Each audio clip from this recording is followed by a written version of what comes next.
Hey guys, Redash here, and today we have the Super Master Peach JoJo Bizarre Adventure Stardust Crusader Jotaro Kujo figure from Band Presto and Bandai.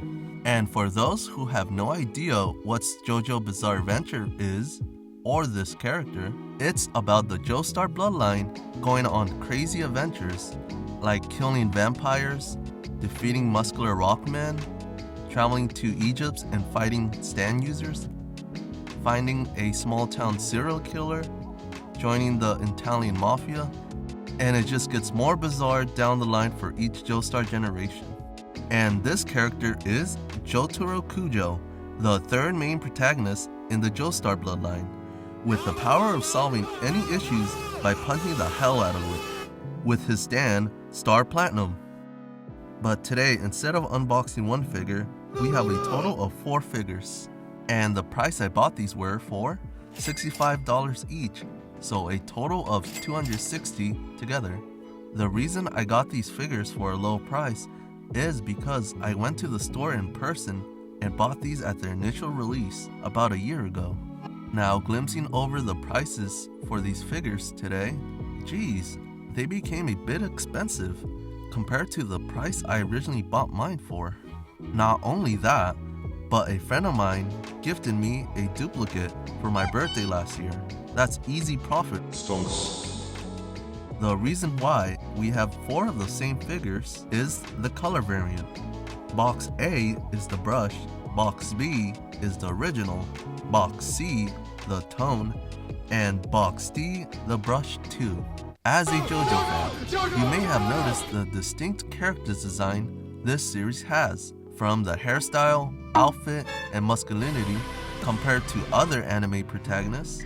Not only the character's design, but the intense moments or fight scenes. I'm not talking about the animations or fighting choreography, I'm talking about the color shifts. For example, in part 1, while Dio is calling Jonathan weak and useless, Dio has a pink outfit and blonde hair, but as soon as he attacked first, the color palette changes, giving him a brown outfit and orange hair. Similar changes happens to Jonathan and the background colors.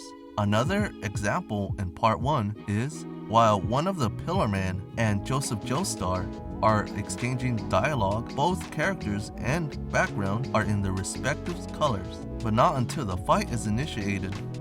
It's just one of the bizarre aspects that makes JoJo, well, JoJo. Therefore, it's the best opportunity to utilize their unique artistic style from the anime into these figures, providing us with 4 different color variants of Jotaro.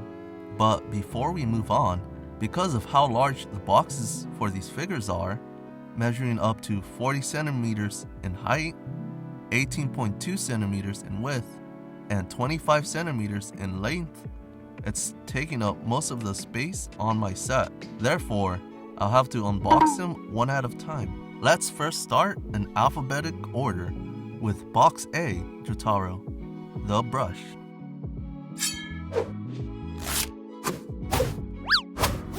After unpacking the figure, the only other item it came with is this black PVC stand, and it's about 7.62 centimeters in length and 6.66 centimeters in width. It has a peg and a perfect cutout of his shoes that connects to his left foot. With the stand connected, I like how subtle it looks, unlike other figures with one-legged stand that are literally pieces of block. Anyways, we have Jotaro Kujo sculpted in his Yara Yara Days pose. The reason I call it that is because most of the scenes in the anime, when Jotaro is saying his iconic catchphrase, he's always grabbing his hat like this.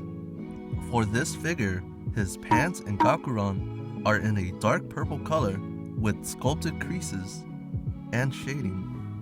The bottom part of his gakuran is sculpted to seem like a breeze of wind is lifting it, which shows the interior side of it, and it's in a porcelain white color.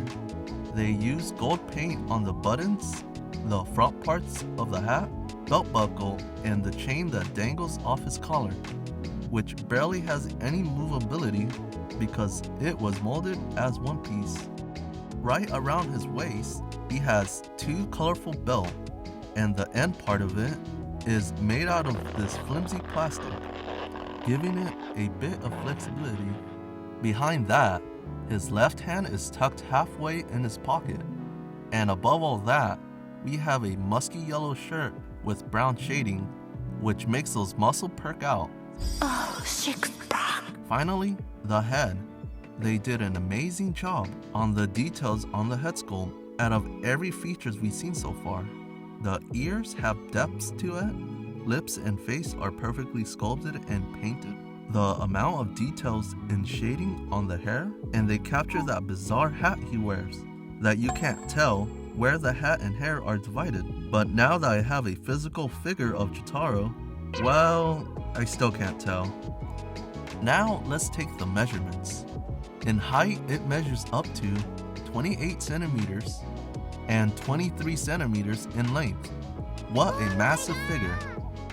It's a shame they didn't use this opportunity to use the color palette variant from the colored manga and also seen from the openings, a navy blue gakuran and pants and a purple shirt, but instead they went with this LA Lakers palette.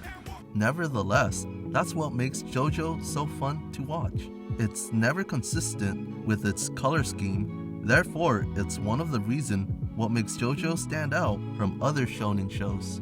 Up next, we have Box B, Jotaro Kujo, the original. The reason it's called the original is because the majority of the show in part 3, his clothing is in this exact color palette. The only color difference that didn't change compared to the last figures are the black on the shoes, the yellow belt, the gold paint on the buttons and chain. However, the gold paint on top of the hat is more copper-like color instead. And because the gakuran and pants are painted black, you can't really see the details in shading on it, unlike how figure 8 does. Under the gakuran, they use an eggshell white color for this figure, different from the porcelain white color from figure A. And the shading on his gray shirt doesn't leap out as much as the yellow one does. Finally, a close-up on the head. Nothing has changed other than the color of his hair and hat, from purple to black, and he's still rocking that perfectly Chad face of his. Next in line is Box C, the tones.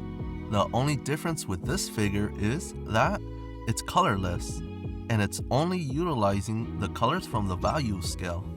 And for the buttons, chain, and hat, they use a silver paint to give it that metallic look to it. I'm not so sure why they made this color variant. Maybe it's meant to resemble the black and white manga style, or just an artistic choice. It almost seems like if this figure was from the 1940s when televisions had no colors.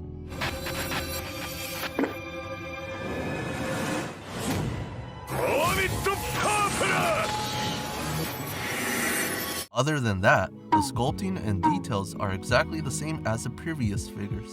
It's still an awesome figure to own. You rarely see a Jotaro figure that is colorless, like this one. Moving on to the final figure, Box D, the Brush 2. Right out of the box, we are greeted to this unique color variant of Jotaro. After many episodes, I managed to find the exact color scheme this figure is wearing. However, in this clip, he was turned into a kid by an enemy stand user. From head to toe, they got his blue shoes, brown pants, gakuran, and hat, the exact belt color, green shirt, light blue buttons, chain, and hat pieces, and they didn't forget that purple hand plaque. They also used a faint shading of blue under the gakuran. Speaking of shading, they kept his hair color black, covered in brown streaks of shading on it. I almost didn't notice, but they also added a brighter blue color on his eyes, different from figure A and B. Thanks to the vibrant colors they used, the details and shadings are more noticeable and eye-catching. Out of all the Jotaro figures we saw today, By far, this one's my favorite because it's like having a shiny Pokemon in your collection. I don't know if I should mention this, but this color scheme also reminds me of Shaggy's outfit from Scooby-Doo. Like, man, it looks like it's time for us to beat these villains at their own game.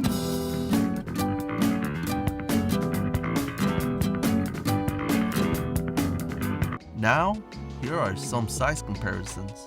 Good Smile Company Satanichia and Senko-san Nendoroids, Max Factory Sanjo and Aqua Figma, Good Smile Company Shiro and Darkness Papa Parades, Taito Mai and Chizuru Coreful figures, and from my last video, the Paimon is Not Emergency Food Gourmet Thing Box minifigures. And if you were able to obtain all 4 Jotaro figures, you would need a total of 28 centimeters in height and 92 centimeters in length of clear space to display them all together, because each figures are 23 centimeters in length. Anyways, which of the 4 Jotaros we unboxed today was your favorite? Is it the brush, the original, the tones, or the brush 2 Jotaro? Before I go, here are the final close-ups of the figure.